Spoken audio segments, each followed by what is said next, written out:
Welcome to the show. It's the Desert Rat Real Chat with your hosts Beef and Jorge. We're just a couple of dudes from Tucson, Arizona who enjoy watching TV shows and movies and love talking about it afterwards. If you want to interact with the show, leave a comment below. Quick disclaimer, we are not professionals of the cinematic industry, but we do have our 2 cents to share. So, Jorge, what are we talking about today? Today, we are discussing the Star Wars TV show Andor Season 2, episodes 1 through 6. We have not yet seen episodes 7 through 9 or the recently released Tales of the Underworld, so no spoilers for those projects.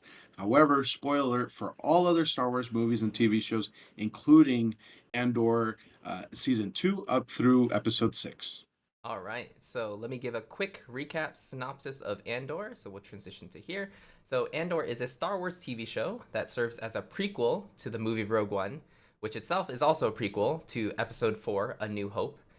Andor is about the formative years of the character named Cassian Andor as he transitions from a cynical thief to a dedicated rebel spy for the growing rebellion against the Galactic Empire.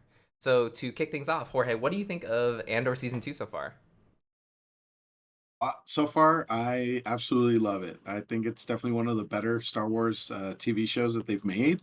And I really, really enjoy all the different stories and plot lines that are kind of uh, revolving around each other and touching each other to, every now and then. Mm-hmm. But you can kind of see how it all leads up to Rogue One and A New Hope. So I'm pretty excited for the next few episodes. Uh-huh. What about you, Beef? Yeah, I feel like honestly, like the character Andor is definitely really cool. Obviously, like the show's named after him, but realistically, I really like all the supporting characters. Like the supporting characters are just so good, and I think we'll talk more in detail about all of them in a bit here. But like for instance, like Luthen and his assistant, which I forget her name. What's her name? Oh, her name is I got it here. But yeah, she's a badass, right? Yeah, keep going, keep going. And I'll then I'll find it. I think after season one, my favorite character, honestly, after season one was Mon Mothma, and that might be just because like I'm familiar with Mon Mothma through like she's a recurring character throughout all the other Star Wars universe stuff, right? She's shown up a Yeah, lot in like Rebels as well as the animated shows, and she's just such a pivotal character that does a lot of like she's essentially a politician, so she does a lot of politicking. So really yeah, love all the supporting characters, even though the show's called Andor. Like it's just so well supported by this cast. yeah. But so, by the way, Luthen's assistant is Clea. Okay. Hmm. I mean, you talked about Luthen, Mon, Andian, or Andor. I Hmm. think the reason this show works really well is because you see how they've developed from the previous season.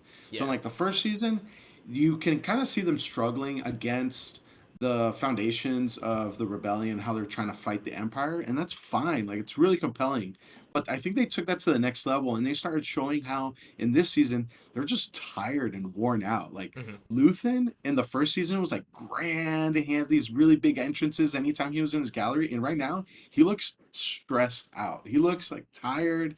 He's not very patient anymore. Like, Hmm. he's just not giving any leeway to Andor.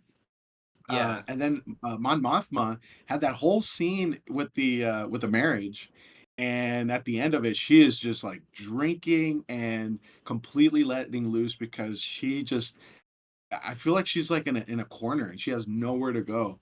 So I really like that while the story in general is still about the rebellion and how the rebellion forms, each character is affected by their own personal struggles and it's interwoven into the direction of the story. So I think it makes it for really, really good entertainment.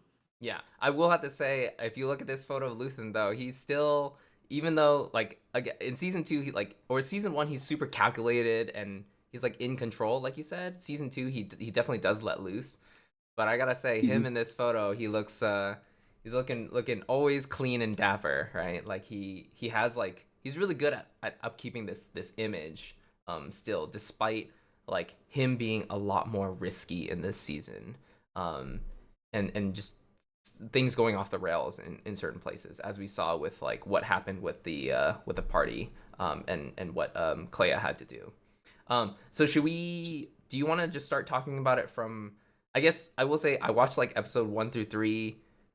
It feels like so long ago. I don't actually remember exactly what happened in episode 1 through 3, but I do remember very deeply So what happened in four, five, I six. can So I can give you kind of like a rundown of those 3 episodes. sure, yeah, let's do a rundown and then we can This will interject with our thoughts sure. as we So go. like so episode 1 starts with Cassian trying to steal a TIE fighter, and it's like a prototype ship.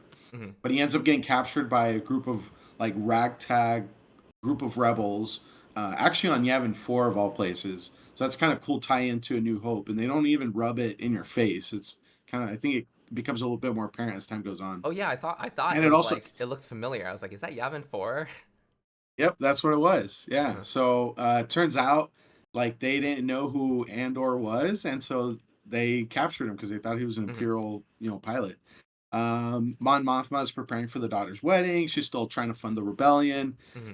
And then we get introduced back to Deidre Miro and the ISB with Director Krennic trying to develop this plan to mine resources from the planet Gorman. And then we follow up with characters from the first season, Bix and Brasso, who are refugees on this agricultural planet. You kind of get the sense that that's like their hideout Hmm. in Yeah. between missions. Well, And then episode two, ever since they left that other planet that they were on because of correct, the whole blow they up were at on the end. Ferrex, Yeah. right? And I really like that all the characters have a stake on Ferrex, right? So like Cyril was a security guard or like a security officer on Ferrex, right? Hmm. And then Deidre was sent to manage the situation on Ferrex when that whole part of the Hmm. rebellion kicked off. So both Cyril and Deidre have been kind of embarrassed by it. Yeah. And then at the same time, Bix, Brasso, Andor, they've all had to flee that planet because of that situation, right? So it's cool that they all have some sort of like common root that they can go back to as like a traumatic memory in their own way. Yeah. But moving on, so episode 2, Andor is still, caught in that rebel turf war. It kind of shows how the rebel alliance is still like it's not an alliance yet. It's It's splintered super groups, right? disorganized, right? Like people don't know the chain Correct. of command, right? They mentioned I forgot the name of the person they mentioned, but they're like, oh, this person was our leader, but she died, and then Andor's like, oh, I knew her, but they don't believe him, right? So yeah, Hmm. it's showing like really the difficulties of like building this rebellion is really hard to do information flow and organization when you're trying to operate in the shadows. Right, right.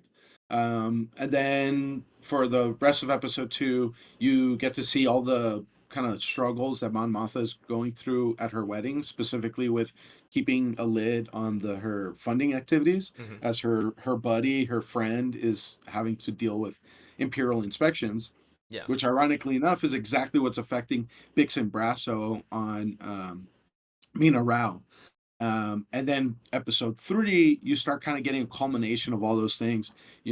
Andor finally escapes. He's able to rescue Bix. In the meantime, Brasso dies during the battle. And then Bix is really like sexually assaulted by Hmm. that Imperial officer. And I think that's another aspect of the show that I really like, in that it's showing why the Empire is such a bad organization. Like why in New Hope we're rooting for the rebels instead of the government. Yeah. So it's showing on the ground level why it's a bad organization, why people were so eager to fight the Empire. Yeah, and I think this one of the major themes this season is Bix's like emotional trauma from the I guess the torture that she went through in season 1, and so she's like fighting that up through episode 6, right? Yeah, I mean, and on that note, I made like a list of things that I've really liked about the show so far, and really kind of like the story plots that they're exploring. I Hmm. mean, Bix is dealing clearly with PTSD, Yeah, and then that gets compounded with sexual assault, and then on top of that, she starts developing a drug addiction, right? So these are all things that happen in real life. They're very difficult thing to experience, and to see it on the screen. I feel like they really communicated with a lot of emotion. Like yeah, you can see Andor's worried, you can see why it's affecting Luthen. Luthen just wants to have really strong soldiers, but one of his soldiers is dealing with this stuff. So he has to worry about that too. And you know, I feel like it's really making for a believable world that they're living in. Yeah, it's super realistic, right? Like the whole dynamic with Andor being super overprotective of her because they're like dating now essentially, right? Even though Hmm. I guess what was it like they had dated a long time ago and then they like went separate ways and then but now they're together after the whole trauma of season one and whatnots. But he's shown to be Right. really overprotective of her. And as an audience, we're like obviously it's easy for us to say, oh, she should not do drugs, she should all these sort of things that are easy for us to see, like what are the solutions. But in reality it's really hard for both of them to deal with this situation where essentially like she can't sleep, right? She keeps having these nightmares, waking up, hallucinations. She's on drugs because Hmm. she needs them to help her sleep essentially. But at the same time it's like they live on a planet which is essentially it's the whole thing where like, oh, keep your enemies close sort of thing, right? So they're Hmm. living on this planet which which is where the empire is operating out of, which is really scary for her, right? Because she's heavily traumatized by Yeah. the empire. So on that note, beef, it just occurred to me right now. I wonder if this is all foreshadowing a turn for Bix, Hmm. because think of like that really famous line from Yoda, right? Like fear leads to anger, anger leads to hate, and so on. So we've seen up until episode 6 where Bix starts off fearful. Hmm. She kills out of self-defense, right? When she kills that Imperial officer trying to rape her. Hmm. But then she actually goes after Dr. Gorst, who was the doctor who tortured her in season one, and she, I assume, ends up killing him out of revenge, right? She leaves him trapped in that torture chamber. Yeah. But given that that's such a traumatic event, I'm sure it'll end up killing him, or something close to that. Yeah, I'm trying to pull up So the Gorst image here, yeah, right? yeah, So exactly, so right? I think this is the I got a very lot of personal satisfaction out of that when I realized what was happening in that scene, and she's like hiding in the corner, and she ends up like trapping him in that machine. I was like, yes, like he got what he deserves. And but now I'm conflicted. I'm like, does this mean that she's gonna go down a path that leads her essentially to the dark side? Mhm. Obviously, she's not a Sith or anything like Yeah. that, but I think in the next few episodes, we are going to see her make more and more extreme decisions, and Andor is going to have to choose between that and doing the right thing with the rebellion. You know, Yeah. I get the sense that maybe that's where they're going. Honestly, this whole scene came out of nowhere for me. I was not expecting this, right? Like, because No. I didn't know where Gorse was, but I think they were foreshadowing that he was getting like transferred to this. They talked earlier about how like the Empire, like I guess the Empire really liked his work and was like, Yes. wanting to expand on his work or something like that. And that was probably the foreshadowing for like, oh, like he'll be here in where where the Right. capital is essentially. But this was out of nowhere, right? And it did feel good where it's like, oh, she finally got like revenge on her torturer. But is this really the right way to go about like reconciling this, right? And I do agree with you, right? She's not going to be a Sith, but you can still be on the dark side and not a Sith, right? And so Yeah. it is a rather dark way to sort of confront her sort of trauma, right? I think she might be healed from the trauma, but she might be going down a dangerous path. But that being said, the last scene was so badass where like Andor shows up and they just blow up the building, and I'm like, wow, well he Yeah. was in on it too. Well, and I think perhaps Andor is approaching it from the side of like this is probably a really stupid strategic mistake, right? Like why give yourself away, right? Like there's Mhm. no attention on Coruscant. And by doing this, you're going to put a lot of attention on Coruscant, right? Yeah. You're putting yourself at risk. But I think he sees it as a way, is like, okay, maybe I can get her to heal, right? Get over her traumas, and then we'll move forward. And that's it, right? He's taking that risk. But I think what the show is going to show us is that she is not on that path of healing. She is on a path of hatred and self-destruction, and she's going to take increasingly more and more risky decisions, or more self-destructive decisions. Mhm. Um, so I and for instance, like think about the other very traumatic event that happened, I think in that same episode, and that was Vel and her kind of like girlfriend or Yeah, love interest Cinta. with Cinta. Yeah. And then Cinta gets killed. And what does Vel do? Vel keeps her mind on the mission. She Uh-huh. says, "We need to finish this." And then, as that other Gorman rebel is like crying and breaking down, she says, "No, you have to carry this for the rest of your life." So instead of trying to erase her traumas um Bix was doing, she's Hmm. actually embracing that trauma and saying, "This is going to make me stronger." So, in academic terms, that would be post-traumatic growth as opposed to post-traumatic stress, Yeah, I think right? So that I think the difference here is probably that she has more, like, she's been in this, I guess, rebel business for much longer than Bix, right?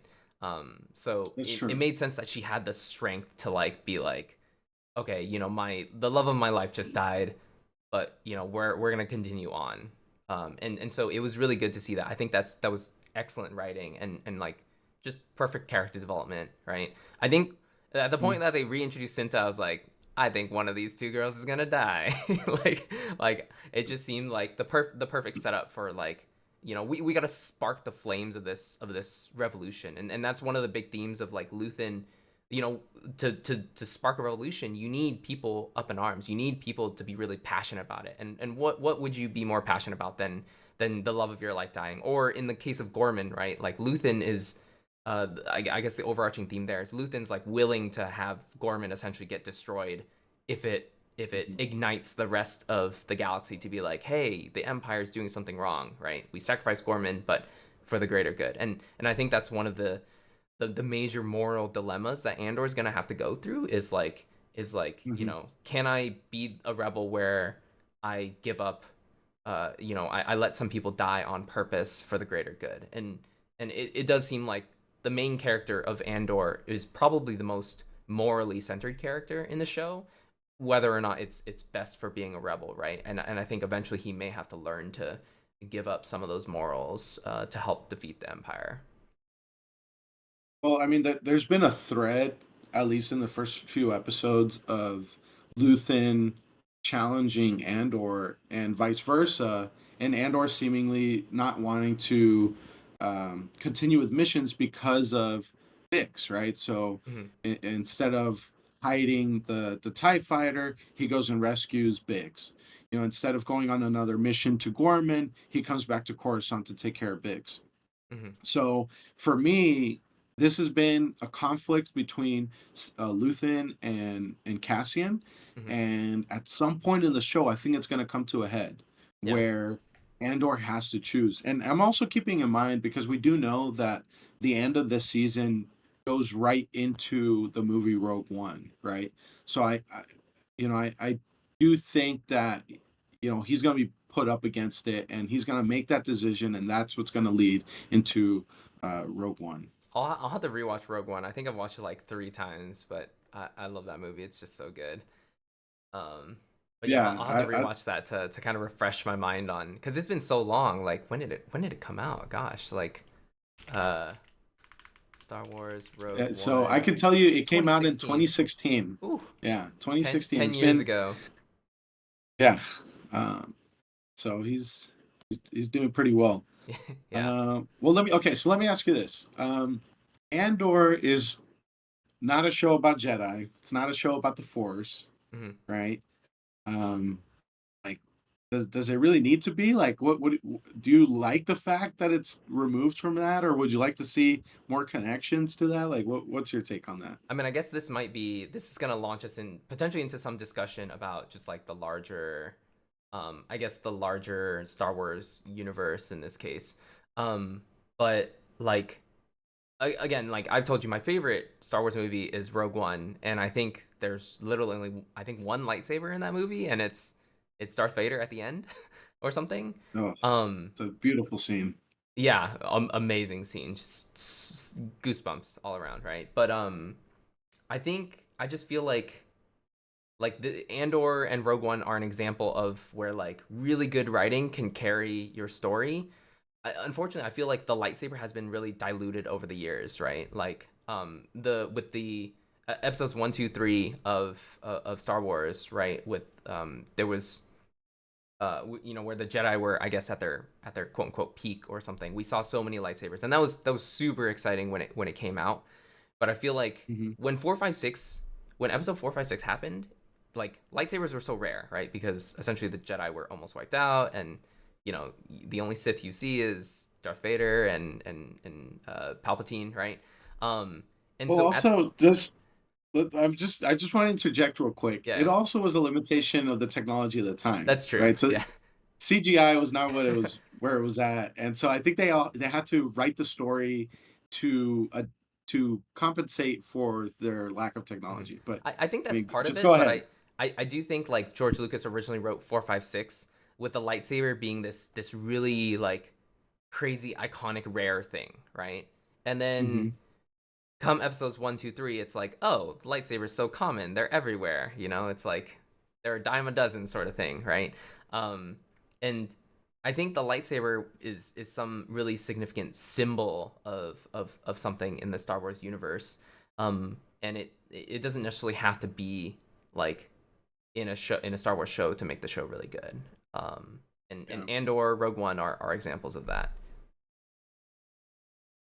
Yeah, I agree with what you're saying in that the lightsaber should be kind of like an awe-inspiring tool Hmm. that takes time to master. And I think that's why, not to get too off topic, but I think that's why, like in the new trilogy, episodes 7, 8, and 9, it was a little like jarring, right? Because Ray, who's supposedly a nobody, picks up a lightsaber and like starts, dueling with Kylo Ren, Hmm. right? So like, if it is a weapon that you need training and you need experience, and like, how the heck did she pick it up so quickly, right? Like, now, granted, you find out in later movies that she wasn't actually just a nobody. So, like, okay, kind of makes sense. But as the audience, you're not really expecting that. It wasn't Yeah. really built into the story that of that first movie. Um, but that being said, with Andor, you know, I don't mind that this is not a movie about the Skywalkers. This is not a movie about the Sith and the Hmm. Jedi. I am really enjoying understanding the conflict that the people on the ground that are experiencing and why that leads to this big climactic battle between good and evil, the empire versus the rebels. Um so like, for instance, think about what establishes the stakes in A New Hope. Well, realistically, it's just them blowing up Alderaan with the Death Star, and like, oh look, everyone's gonna be afraid. But you don't know anybody on Alderaan, like that. You have no connection to that planet or It's who they disposable. are, I don't care. right? And so they had to rely a lot on Carrie Fisher's expression as Princess Leia, like, oh my god, my home planet. Like, Hmm. let her devastation drive the audience to understand this is really, really bad. And the fact that you can take this small little, space station and blow up an entire planet is devastating amounts of power. But other than that, there's not much else that goes into it. After that, it's just the good guys versus the bad guys. But with Andor, you get to understand the different social classes, the different planets, and where they Hmm. stand on the totem pole, who's loyal to the Empire, who's not, who's thriving, who's struggling. And it makes it so that the world is more believable and more lived in. So, like, when I go back and watch A New Hope, and I'm like, oh man, like, well, no wonder the Rebel Alliance was able to recruit so many members. Like, the Empire is just being a total jerk to everybody. Yeah, like you said, I really like how they took this one aspect of like the lead up to 4, 5, 6, and essentially was like let's write a story on how the rebels built themselves, right? Obviously, like 1, 2, 3, 4, 5, 6, we focus on the heroes of the story, the Jedi, right? The Hmm. people that are super important, but also there's so many. You can't win.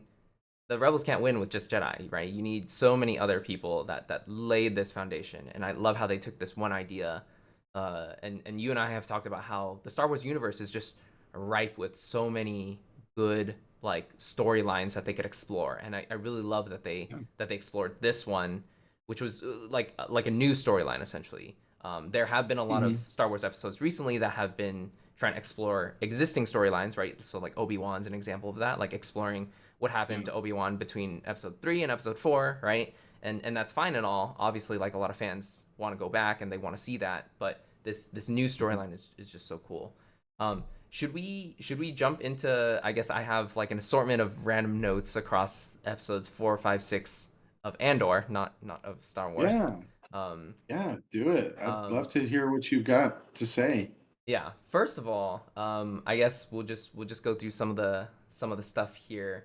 Um, and I would love to get your thoughts on this. So I was excited to see Saw Gerrera, right, come back. Obviously, he Mhm. is. I think he was first introduced in the Clone Wars animated series, and then he's in Rogue One as well. But he's really quite an important yet controversial figure within the Rebel Alliance. I guess technically, is he part of the Rebel Alliance at this point, or is he kind of like operating by himself? He's like kind of like doing his own thing, I kind was of. thinking about that. I don't think the Rebel Alliance exists yet Mm-hmm, because he in season one he talks about the various factions, mm-hmm, right, that are struggling against the Empire. And he's basically telling Luthen, like, look, everyone is fighting for their own good and nobody's working together. So I think in Andor season two, at least up till episode six, we've not yet seen the unification of all mm-hmm. those rebel fronts. I think it's starting to you can kind of start to see things coming together, but not yet. Yeah, I just really like how they still have his character here, and he is pretty pivotal to the growth of, I guess, the anti empire peoples. Hmm. What I thought was quite interesting was the whole drug psychedelic scene where this I guess this random engineer who knows the transitions or whatever it's called. Yeah. He suddenly like takes off his mask and he's like, I'm just gonna suck in this, I guess, like psychedelic drug air or something Right. like that. Rhydonium. I think Yeah, it's called yeah, Rhydonium. Rhydonium, right? Where Saw Gerrera was like telling him the story about like when I was a child, we had to breathe this in or something like that. And Yeah. Yeah. that whole time, I'm just thinking, I'm like, dude, he's trying to focus on this thing. Like, if he messes up by like a millimeter, you're gonna explode, Yep. and you're distracting him. See, but so so first of all, the whole Rhydonium thing, I got like vibes from like Spice on Dune. You know the movie Dune? Yes, yeah, yeah. I love Dune, by the I way. kind of We can got talk those about Dune vibes. I sometime. was like, yeah, I got those vibes. I was like, I feel like this is very similar. Hmm. I think what that reveals about Saw is first of all, the show doesn't want you to like him. Yeah. Okay. He's portrayed as kind of a terrorist, right? So he's a terrorist on the side of good, right? Uh-huh. But how good could you be if you're a terrorist, right? I think you're supposed to So be conflicted about him, right? correct. Is probably And the I best think this phrase. furthers the conflict because you're like, okay, so not only is he a terrorist, but he's a drug addicted terrorist who's completely suicidal because he has no respect for the work that this engineer is doing. Yeah. He's like, listen, if you blow us up, I don't care. I'm already a dead man, Yeah. Join me, So I I really think that this shows like how Saw Gerrera is recruiting people and the Uh-huh. type of people that he's recruiting or taking advantage of, you know? Because if you're feeding somebody drugs and getting them hooked, they're not joining you. You are absolutely pulling them in. Well, they've done a really good job of like essentially keeping his character consistent. Because I mean, I don't remember exactly all the scenes he was in Clone Wars, but I remember watching Hmm. Clone Wars and being like, man, I really hate this guy, but he's kind of necessary to like be a thorn in the Empire's side, right? Right, And he right, continues he kind of continues that trend of being like just like for some reason super effective. Like, how did he know that right. guy was a spy? Like, obviously they won't delve into that, but like, he found out that other guy was a spy and he shot him, and it's like, oh, we fed him fake information, and you're just like, wow, he is somehow really good at what he does, despite the audience not liking him. Yeah, I mean he can definitely read people for sure. Yeah. And I mean I really see. This is one of those reasons that I like the show. Like, you kind of knew who he was in Rogue One. Hmm. They expanded upon that in Andor season 1. But as with pretty much every person in the show, they're just going a layer deeper, and you get to experience a little bit more of that character. So like everything else makes more sense now. And certainly, like you said, like, he's very effective, right? Just imagine if you were one of the good guys in the rebels. Uh, like, you don't appreciate the tactics that Saw Gerrera takes, but every time he succeeds in your mission, you're like, well, that actually really benefits me because now the Empire is like, weakened, or they're caught off guard. So Hmm. like, while I don't condone what he's doing, it's helping me a lot. So Yeah. it does create that conflict of morals where you're just like, ah, man, like, do I root for him? Do I not root for him? Yeah. Yeah, so I am interested to see where, his efforts with whatever he's doing with Rhydonium, like where that leads us in the next several episodes. Because it feels like his arc is like everyone else is just coming to this climax in the next few episodes, Yeah. probably, right? I will say though, he's one of the few characters that doesn't seem to have a personal struggle. He doesn't Mm. have like a on the other hand situation, right? So Hmm. like his goals are pretty set, and he has no qualms about trying to achieve those goals. And So, perhaps that's why um, he's so effective at what he does, is because he's lived a long enough life that he's gone through all these personal struggles. Like he did go through some. I believe he went through some struggles in Clone Wars, right? In the scene with the yeah. with the, with the engineer, he was talking about how like essentially he grew up in some really rough conditions or something like that. So he's gone through Yeah. all these struggles, and that's what's made him who he is today. And he's super effective at what he does. But yeah, that's Hmm. a really good insight that he is one of the few characters, if not the only character, who doesn't have a personal struggle. So if you had to rate him, is he a good guy or bad guy? I mean, he's certainly like leaning good. But I mean, we might need to get into a discussion about good and bad, and certainly Star Wars as a whole, right? Like originally, you're like, oh, you know, Jedi good, Sith bad, but Hmm. some of the more better episodes of Star Wars in Rebels and Clone Wars have, as well as Bad Batch, have taught me that, like, it's a really gray area, and I like that Star Wars Yeah. is really exploring that gray area, and I think Saw Gerrera firmly sits in that gray area of like, oh, maybe he's more good, but he is also kind of like I wouldn't want him to be in charge of the galaxy either, you know? Right. Right. I mean, I'm gonna rate him that he's a bad guy. Obviously, he's a bad guy on the side of good. I think he's a necessary evil. Yeah. I think the Empire plays dirty, Hmm. and he's the answer to that. But at the end of the day, I think he has come to terms with, you know, I would assume that his mind is set that, like, look, I know what I'm doing is bad, Hmm. but it's a necessary bad. Yeah. So love it or hate it, I think he's a bad guy. You know? Yeah, I mean, I can respect that decision. Um, I do think, like, if he didn't exist though, then, like, I mean, the Empire. I feel like we're getting to a point where we're gonna discover that, like, he was a necessary component of essentially the lead up to episodes 4, 5, 6, and overthrowing the Empire, right? Like, I feel like Well, yeah, without and I him. think I think that's one of the reasons that Luthen keeps relying on him. Mhm. You know, he's very important uh, to Luthen, and in Andor, I remember him being important to. Um, oh, what's the lady's name in Rogue One? She's is it not Galen Erso's the dad? Uh, what's the daughter's name? Jen Erso. Yeah, Yeah. Jyn Erso. So he ends up being important to Jenner, so revealing some important information that she needed. Hmm. Yeah. Gosh, I But gotta yeah. rewatch So Rogue One. what's your next note?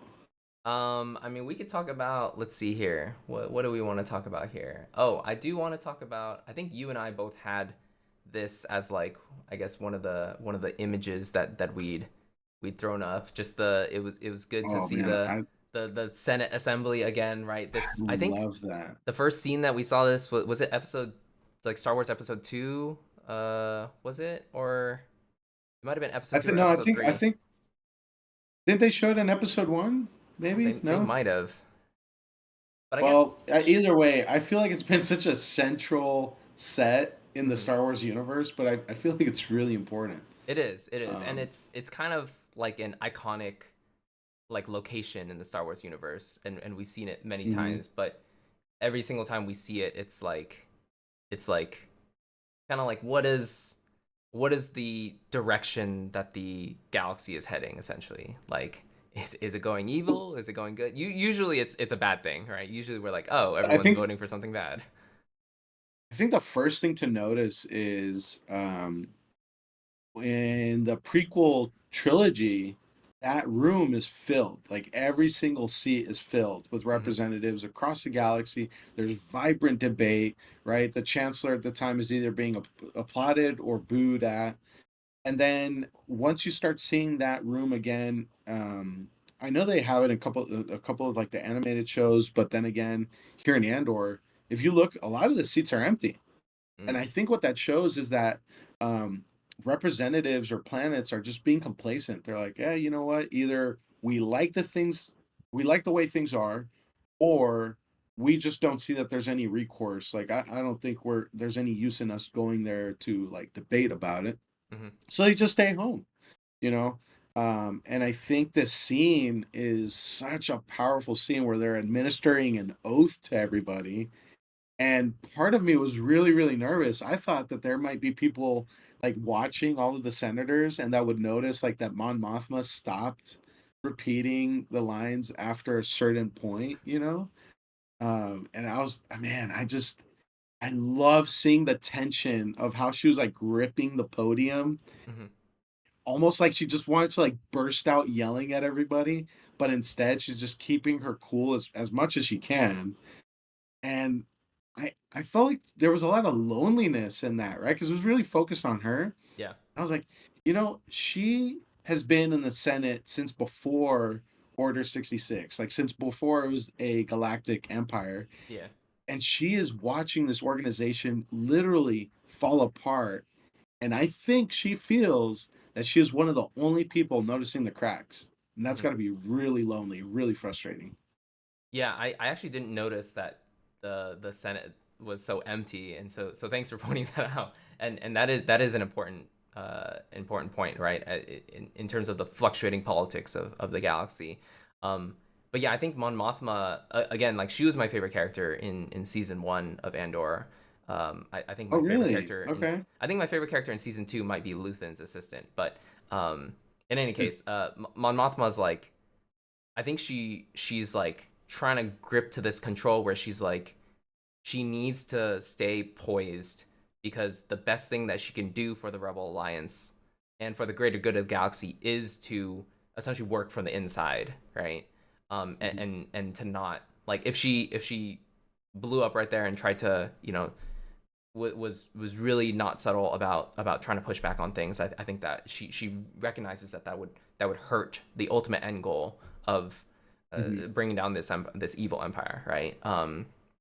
So a lot of See, lot but of that potential that that parallels. goes back to what I was saying about Bix, Hmm. right? Mon Mothma had the restraint to keep her cool, whereas Bix was like, ah, screw it, let's go kill Dr. Gorst. Yeah, You know? let's go guns a So blazing.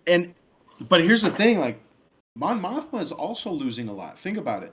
She had to basically sell off her daughter in an arranged marriage in Hmm. order to garner the favor of this thug who can help her basically launder her money for the rebellion, right?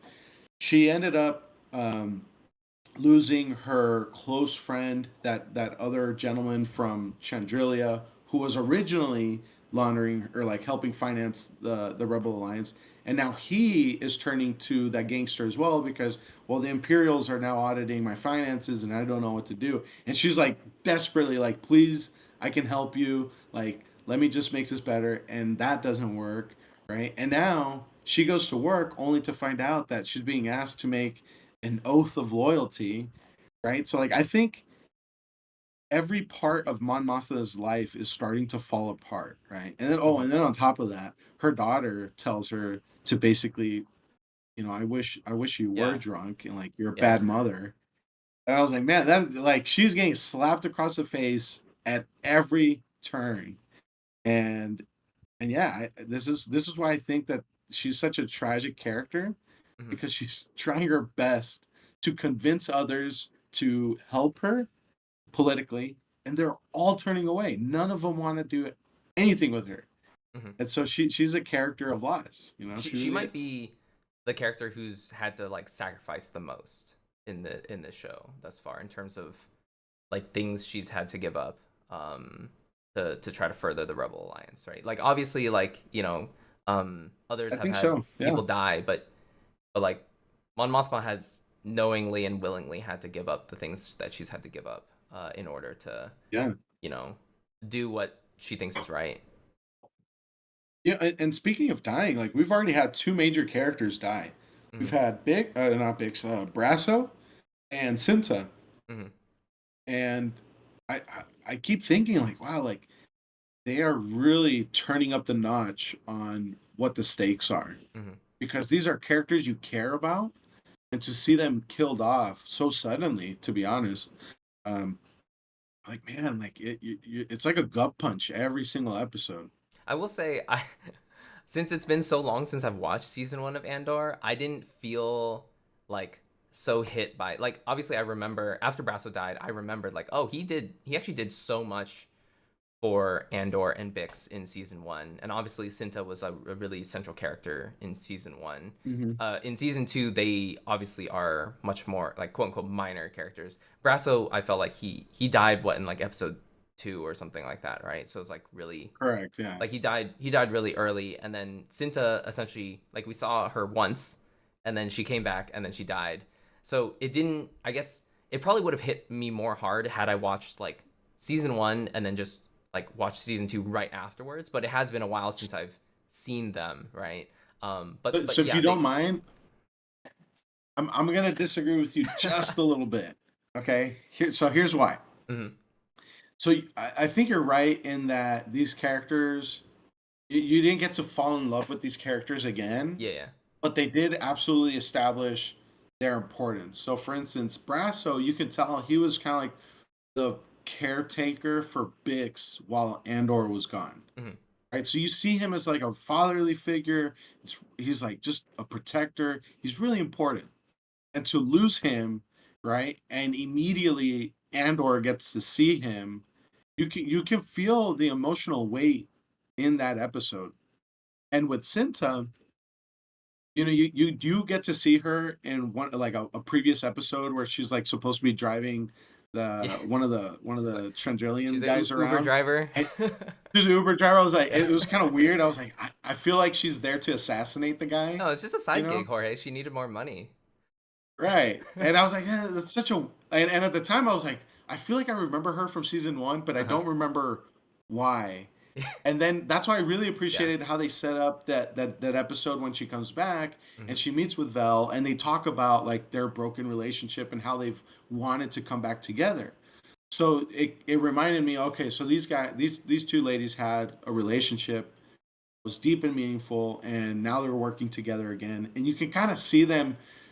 It was really exciting to see them training the Gorman rebels because they, Hmm. they were kind of vibing with each other. Yeah, they have this And then experience, right? yeah, and then to have the Gorman rebel who was specifically told not to bring a gun, who did and ended up bringing a gun and shoot her by accident. You know, I felt that they did a really good job showing Vel in that just the trauma of like, oh my god, my friend just died. Um, and so while I get your point that there wasn't a lot of lead up for either of those two characters in this Hmm. season, I think they framed it in such a way where you can still feel the weight based off of the reaction of the other characters. I agree with you that like so for me I didn't feel like I wasn't sad like oh like I'm sad that Brasso or Cinta died, but their deaths were definitely heavily impactful. And by that I mean Mhm. Brasso's death was necessary to kind of establish the whole tension between Bix and Cassian, and essentially like Cassian needs to go off and do these missions and Bix is left alone, right? Like if Brasso was still Well, alive, he actually, would it be was there. necessary because there would have been one few two seats on the Tie Fighter for them to escape. That's true. Yeah, he wouldn't have fit. Um, and then I like my obviously like we talked about how Cinta's death is going to ignite Vel even more, right? And it sounds like it's gonna Yeah, ignite perhaps these rebels on Gorman. And yeah. she died essentially unnecessarily, but I do think like again I didn't feel the emotional weight. Like I wasn't like, oh no, like I was really attached to Cinta and Brasso, but I do understand like the weights of their deaths and why their deaths were necessary. And I think the writing is so good in that they make you feel that weight, despite me not being emotionally attached to them. I still feel the effects of that death, and I think that's where the writing is really good, right? Like a Yeah. death should have some consequence, even if it's not emotional. It should be felt throughout the storyline, and I feel that through the just how the writing is. Oh, 100%. I agree with you. If they didn't have meaning to help drive the story forward, Mhm. then it'd be a waste of a character. And I think they absolutely got their money's worth out of it. I will say, Um, so I have this scene up here with right before Cinta gets shot, and I'm yeah, slightly confused by the scene, and perhaps you can help clarify it for me. So let me get this straight. This young kid, I guess, he brought this gun on this mission when he was explicitly told not to bring it, right? And then correct. I guess this is the guy that was at the town hall who was like, oh, we gotta like fight the Empire. They're doing something bad. But then I guess the leader of this small Gorman rebellion is trying to quell them because he doesn't want them to just be outright. He wants to do things in the shadows, right? And so, but this guy shows Hmm. up on the street and he's like, "What's going on?" Right? And then the guy, this kid's like, "Go home. You don't need to see what's going on here." And then he accidentally shoots Cinta. But then afterwards, somehow this guy who shows up out of nowhere starts to help them. I guess he's carrying Cinta's body or something. So I was a little bit confused. Somehow he's like, oh, now I'm on board with what's going on. Let me help you guys. So it was a little bit. It did feel a little bit rushed. Obviously like Yeah, love the writing so far, but there was a little bit of hand waving at this part with the whole yeah. like this guy suddenly came out of nowhere, girl dies, and he's like, okay, I'll help her and I'll join you guys. And he like, I think he hops into their getaway car at the end or something, right? Oh man, I have to rewatch that. Yeah, Like, I I think. don't know. I I think I did notice that he was like, oh man, he's like helping carry, um, Cinta's body. Mhm. But maybe it was just because he quickly realized like what had happened and that somebody accidentally died because of him. Maybe he felt kind of guilty that like, oh shoot, like if I had just kind of chilled it out with this young boy Mhm. with a gun, maybe this innocent lady behind me would not have died. Yeah, so here's the Um, scene where I'm pretty sure it's him, right? Because it's the same outfit and everything, and he's carrying Cinta into the tunnels here. And I can understand why they did the little bit of hand waving here, because like, where are they gonna place this character? Is he suddenly gonna disappear? I feel like they don't want to kill him because I actually my prediction is that I think he's gonna become an important character because he is, I guess, oh like he may potentially rise up to be some other rebel leader from Gorman, right? yeah, So that's my prediction. We'll see if it comes true this next week, once we watch the next episodes. But he like I guess with no words said, he's suddenly on the same page as everyone, which it would not like it's kind of like a climax of episodes 4, 5, mhm, 6 here. So I understand where they weren't like, oh, we're gonna like sit down and have them explain stuff to him would really like kill the climax of this yeah. little mini arc within the season. Yeah. I get where you're going, but I don't know that they're going to introduce any new characters, Mhm. keeping in mind that this is the final season of Andor. And I really do Oh, think is they're it? trying to focus. Yeah, yeah. This is well, to my understanding, the end of season two is going to go right into, Uh, uh, Rogue One. Wait, how many episodes are there going to be? I heard they're going to be at least 12. It's 12. Yeah. Okay. So next Tuesday is the season finale. Oh, okay. Episodes 10 through 12. Okay. Okay. Well, But they with that being did. said, Yeah.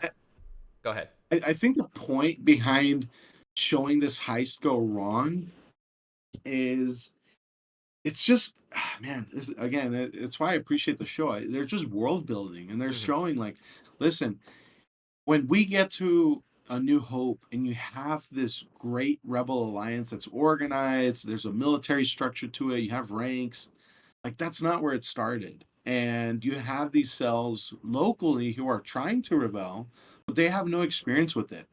And they're showing how those rebel cells kind of stumble a Hmm. little bit. And obviously, Luthen is taking advantage of that, right, to kind of draw attention to the Empire and their repressive means.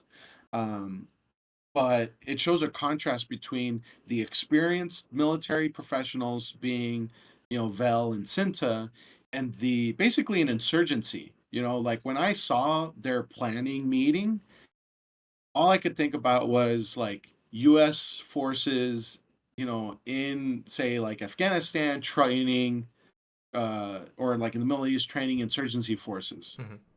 right? So uh, you're taking advantage of the fact that these local forces want to fight. Maybe they don't know how, so you provide them a little bit of direction, a little bit of tools. Maybe put one or two people by their side just so that they don't, you know, uh, flee from battle after the first gunshot.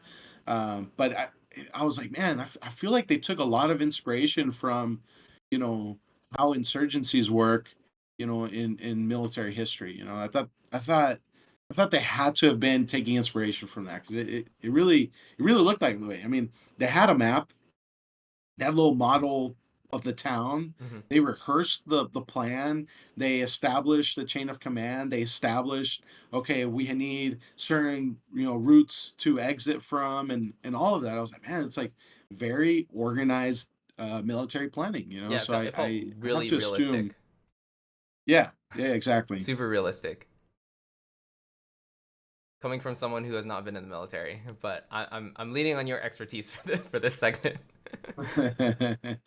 Yeah, I mean, it I definitely got those vibes. And the other thing that I appreciated is, one of the things that you would do in the military is go do a reconnaissance of the site, and they showed that in the show where that they're like walking through the alleyways, they're measuring the distances, they're Hmm. looking at the different vantage points.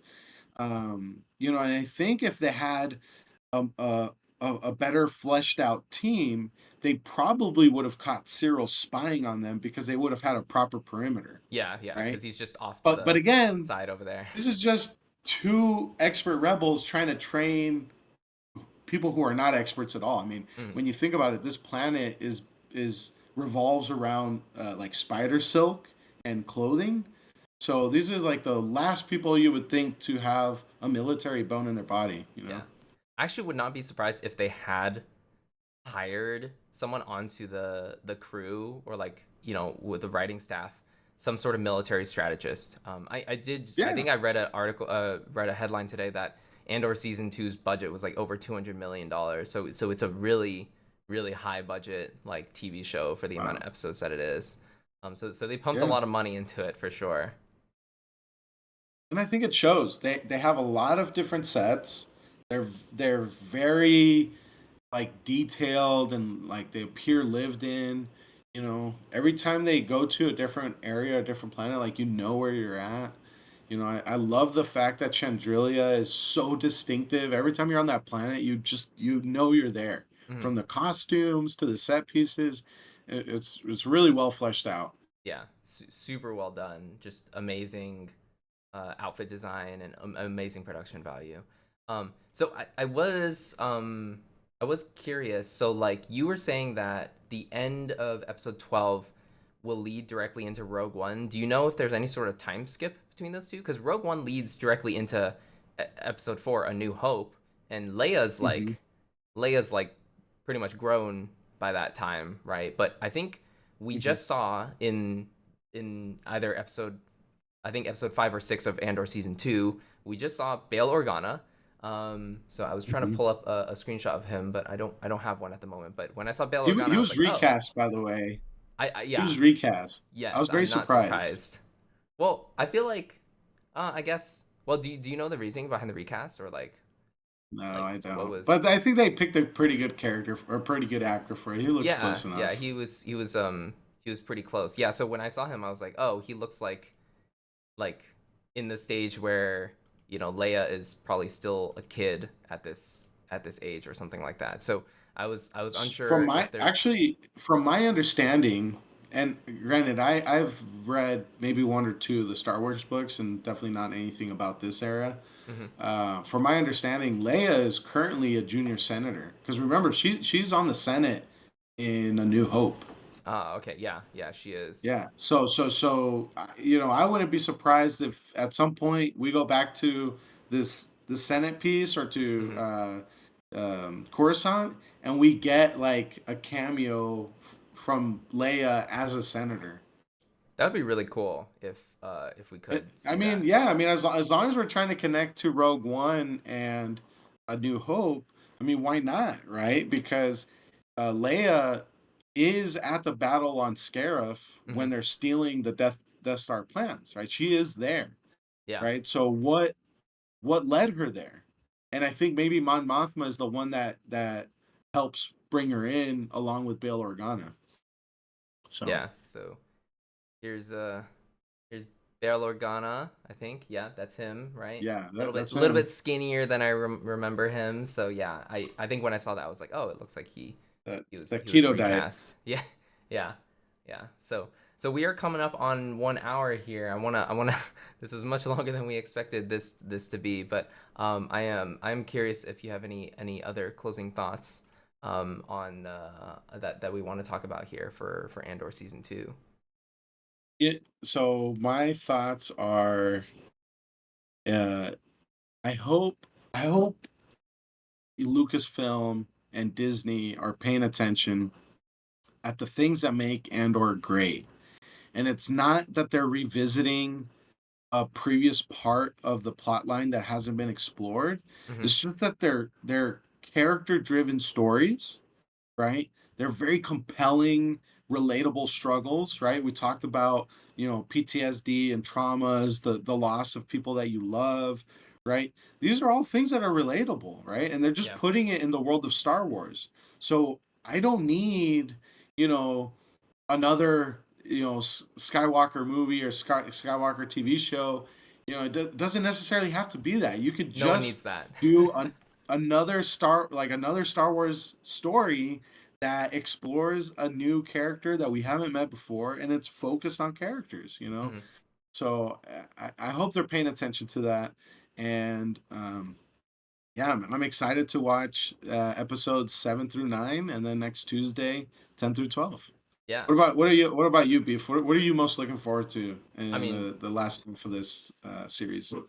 certainly, I want to see, I guess, the kind of interesting thing about Star Wars that is really unique to Star Wars is that a lot of I don't know if any other movie franchises have done this, but essentially, the fate of the galaxy, right? But you're really, really invested in how they get there, right? And that's Hmm. what makes Star Wars really unique in that when George Lucas started with I'm gonna start with episode 4 instead of episode 1, right? Sort of fiasco, is that it leaves a lot of room for this world building in between. But yeah, I'm really excited to see where our characters grow, where they go. Again, Mon Mothma is a really favorite character of mine, as well as Clea, and then obviously, like, by extension, I guess Luthen. Those are probably the three most Hmm. interesting characters to me. So I'm really interested to see where they go, and how this like connects to Rogue One. And so certainly after I finish Yeah. this season, I feel like I'm gonna have to rewatch Rogue One. So maybe we'll do a podcast on Rogue One, but it might make sense for us to come back in a couple weeks here and talk about the rest of the season. So I don't know if we haven't yet decided exactly on what we'll talk about, but I'm sure that both of us will be watching Andor, so it probably just makes the most sense for us to finish out our discussion of Andor when we finish up the season. So Agreed. honestly, just amazing, amazing show. I think Disney knows that a lot of people are watching it, and so I'm really happy about that because that tells them that this is the sort of thing that people want. But just excellent writing, and certainly in other podcast episodes we will get into my many criticisms of the other shows probably that we've talked about in the past. So we can certainly get into that into the nitty gritty details of that. But I'm really excited that we started this on an amazing show. So any Yeah. closing Well, thoughts, Jorge? no, Beef, thanks for hanging out with me and chit chatting about Andor.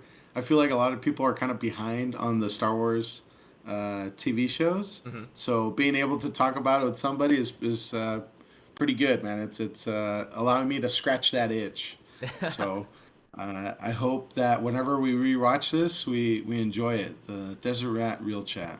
Alrighty, and thanks folks for watching, and it was fun to do this with you, Jorge, and we'll see you guys again in a week or two. Sounds good. See you later. All right.